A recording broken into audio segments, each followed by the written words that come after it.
जय गुरु जी। सारी संगत को भी बहुत बहुत जय गुरु जी। गुरु जी हैं तो सब कुछ है। गुरु जी के बिना हम कुछ भी नहीं हैं। गुरु जी में हर पल पल में समाये हुए हैं हमारे बीच में। 2004 में मैं गुरु जी से मिली। मुझे गुरु जी ने बुलाया। मैं वहाँ गई, बड़े मंदिर। उस दिन शिवरात्रि का दिन था।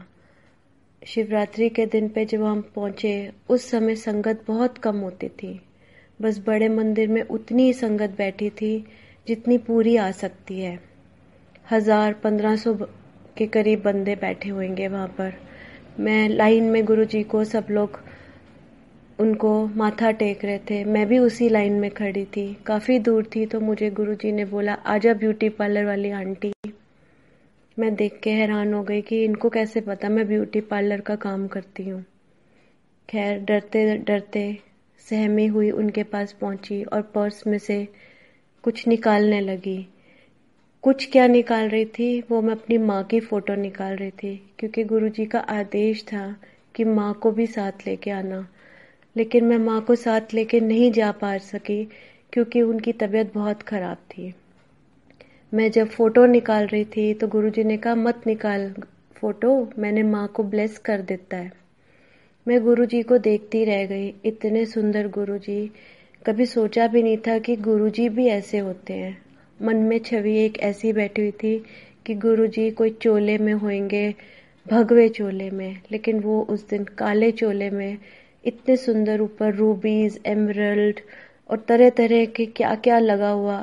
मैं तो देखती रह गई उनको, और मैं यही सोचती रह गई कि ये गुरुजी हैं, पता नहीं क्या है। वहाँ पे लंगर प्रसाद किया। लंगर प्रसाद का तरीका देख के थोड़ा सा अजीब लगा। एक ही थाली के अंदर 4 लोगों को खाना पड़ा।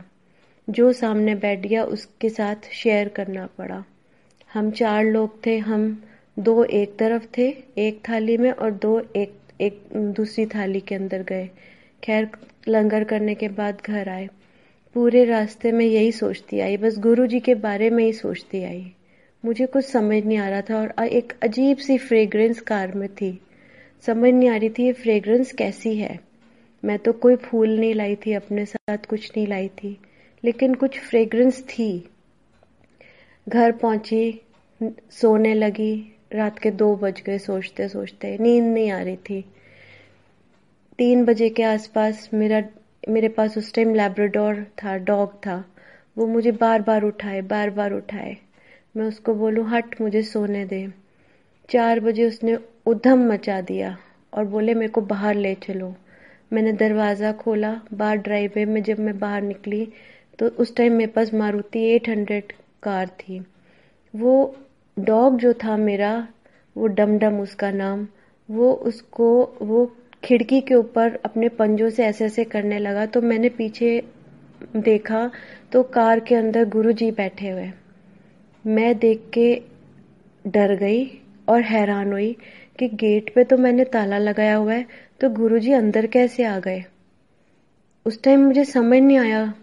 मैं उनको एक इंसान रूप समझती थी। मुझे नहीं मालूम था कि वो तो भगवान है। वो तो कहीं पे भी कैसे भी पहुंच जाएंगे।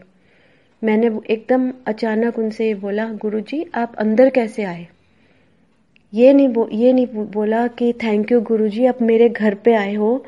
सीधा यही मेरा पहला प्रश्न ये हुआ। तो उन्होंने बोला कि बस आ गया। तो मैंने बोला, फिर आप अंदर आओ। तो कहने लगे, अंदर मैं चक्कर मार आया। तो माँ नहीं ना आ सकी थी, तो उनको ब्लेस करने आया था। इतना कह के मैंने उनसे कई बातें करी, कहीं कहीं अपनी परेशानियां अपनी बताई। जैसे कि एक मनुष्य की आदत होती है कि मेरे को ये परेशानी है, मेरे को वो परेशानी है। मैं अपनी कहानी करती गई और वो मेरी कहानियों को सुनते गए और बोलते गए, आज से सारी प्रॉब्लम्स जो तेरी हैं वो मेरी, और मैं तेरे को ब्लेस करता हूँ, जा ऐश कर, मौज कर। ये सुनना। अंदर आ गई, डरते हुए दरवाज़ा बंद करा। फिर सो नहीं पाई। सुबह सुबह अपनी बहन को फ़ोन किया कि दीदी ऐसे ऐसे गुरुजी रात को घर में कार में बैठे हुए थे। वो बोली, अरे तूने कोई सपना देखा होगा। शाम को मैं एम्पायर स्टेट जाऊंगी तो मैं गुरुजी से पूछूंगी। शाम को वो एम्पायर स्टेट गई और उन्होंने पहला क्वेश्चन यही किया, गुरुजी वो रितु कहते हैं हाँ ब्यूटी पार्लर वाली आंटी बड़ी समझदार निकली, वो मेरे को मिलने बाहर आ गई। तो मेरी बहन को तब तसल्ली हुई कि ये कोई मेरा भ्रम नहीं था, ये मेरा कोई मतलब ये एक्चुअल रियलिटी थी कि वो वाकई में घर पे आए थे, ऐसे घर में ब्लेस करने आए थे मेरे को। उसके बाद हम जाना शुरू हो गए एम्पायर स्टेट में। हफ्ते में 4 बार हम जाते थे। गुरुजी कभी कभी डांट भी लगा देते थे, रोज क्यों आते हो, रोज क्यों आते हो, लेकिन मन ही नहीं भरता था उनको देखकर। जब भी जाते थे उनको ब्लेस, हमको एक ही ब्लेसिंग, मेरे को और मेरे हस्बैंड को और मेरी 3 साल की बेटी छोटी, जिसको कि इजाजत नहीं थी अंदर आने की, लेकिन गुरुजी उसको हमेशा अंदर आने देते थे। उसका नाम राघवी है। वो दो उसका नाम राघवी है। वो 2-2 ढाई-ढाई घंटे बैठ के वहाँ पे मेडिटेशन करती थी। छोटी बेटी 3 महीने की थी, तो जिस दिन वो मेरे साथ जाती थी उसको मैं ऊपर लेके बैठती थी, क्योंकि छोटे बच्चों को नीचे अलाउ नहीं करते थे और मैं भी डरती थी कि कहीं वो रो ना पड़े। ऐसे करके हम जाते रहते थे। और जब आज्ञा लेने जाते थे गुरुजी से कि गुरुजी अब हम घर जाएं, तो यही बोलते थे, जा ऐश कर मौज कर, ऐश कर मौज कर। बाहर आके हम यही एक दूसरे से बात करते थे कि हम तो बहुत मिडिल क्लास फैमिली हैं, किस बात की ऐश गुरुजी करा रहे हैं, किस बात की मौज करा रहे हैं। लेकिन ये बात पक्की है कि गुरुजी के जो भी फॉलोअर्स बने हैं और जो भी उनके ग्रुप में शामिल हुए हैं, वो ऐश ही करते हैं और नो लुकिंग बैक। जैसे जैसे वो बस आगे ही बढ़ता जाता है इंसान, पीछे तो बढ़ने का मतलब ही नहीं है। ये हमको बाद में पता चलता है कि वो क्या कहना चाहते हैं, उनका क्या मतलब होता है। 2007 में मेरे हस्बैंड का बहुत बड़ा एक्सीडेंट हुआ। वो रात को मानेसर से आ रहे थे और ट्रेलर एक लोहे का खड़ा था। उस टाइम मेट्रो की कंस्ट्रक्शन चल रही थी निर्माण विहार पे। वहां पर वो ट्रेलर के नीचे उनकी गाड़ी घुस गई और उनके माथे पे सरिया घुस गया। ऐसा हुआ, मैं वहां पर जब लेने गई, एमआरआई जब कराई, तो ये पता चला कि सर के 5 टुकड़े हो गए और डॉक्टरों ने जवाब दे दिया। डॉक्टरों ने बोला कि ये इनका बचना मुश्किल है, मुश्किल क्या नामुमकिन ही है।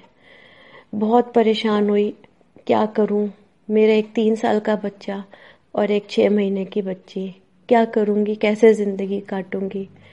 फिर भी मैंने अपने आप को पक्का किया और मैंने सुबह सुबह गुरुजी के यहाँ पे मैसेज भिजवाया।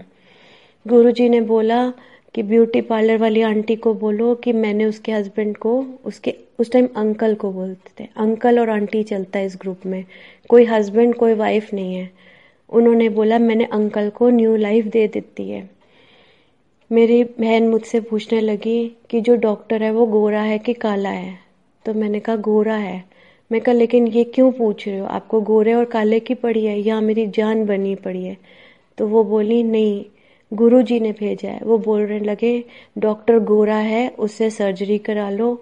और 20 फरवरी को ये हुआ था और उन्होंने कहा 20 मार्च को वो खुद ड्राइव करके मेरे पास एम्पायर स्टेट में आएगा। और ऐसी जिसने देखा उनको, वो यही बोलने लगा कि बहुत ही बुरा हाल है, बहुत ही क्रिटिकल है। 72 घंटे क्रिटिकल थे, वो भी निकल गए, गुरुजी ने काट दिए। 20 मार्च को हम लोग गए और मेरे हस्बैंड गाड़ी चला के खुद गए। ये एक बहुत बड़ी ब्लेसिंग है। तब समझ में आया ऐश कर मौज करने का क्या मतलब है। जब जिंदगी है तो ऐश है, जब जिंदगी ही नहीं है तो ऐश किस बात की। ऐश और मौज तो वहीं से शुरू हो गई।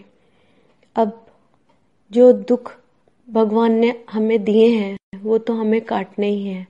लेकिन ये है कि गुरुजी जैसे बारिश में छतरी का काम करते हैं, ऐसे गुरुजी ने हमेशा हमको छतरी के रूप में संभाला, हमारा ध्यान रखा।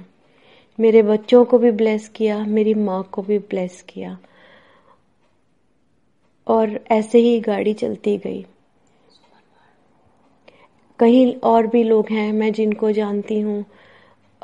एक मेरे कज़न है, उसके बेटे को डॉक्टरों ने कह दिया था कि इसका कोई इलाज नहीं है, उसको लिवर में कैंसर है, उसका लिवर ट्रांसप्लांटेशन होना था। 1 साल से BL कपूर हॉस्पिटल में एडमिट था और अब उसको मेदांता में ले जाना था। पिछले साल 16 अगस्त को उसकी वहाँ पर मेदांता में चेकअप होने थे। 15 अगस्त को सब लोग गुरुजी के आश्रम पहली बार गए मंदिर। वहाँ पर जब गए तो वो लड़का अपने कमरे में बाथरूम तक भी चल नहीं सकता था, लेकिन उसको लेके गए। वो गया, वो कहता है मरना तो है, एक बार गुरुजी के दर्शन तो मैं कर ही लूँ। वहाँ गया, उसने गुरुजी का लंगर किया। लंगर प्रसाद करके जब घर आया तो उसको खून की उल्टी हो गई। उसी टाइम उसको मेदांता में लेके चले गए। रात को डॉक्टर ने अंडर ऑब्जर्वेशन रखा, ICU में रखा। नेक्स्ट डे 15 अगस्त की वजह से डॉक्टर्स नहीं अवेलेबल थे। 16 तारीख को उसकी MRI हुई और देखा तो लिवर का कैंसर गायब। सारे लोग हैरान हुए और उन्होंने बोला कि ये कैसे मिरेकल हो गया। गुरुजी हैं तो मिरेकल होते ही हैं। गुरुजी ने सारे मिरेकल्स ऐसे ऐसे दिखाए। और एक आंटी हैं जिनको मैं जानती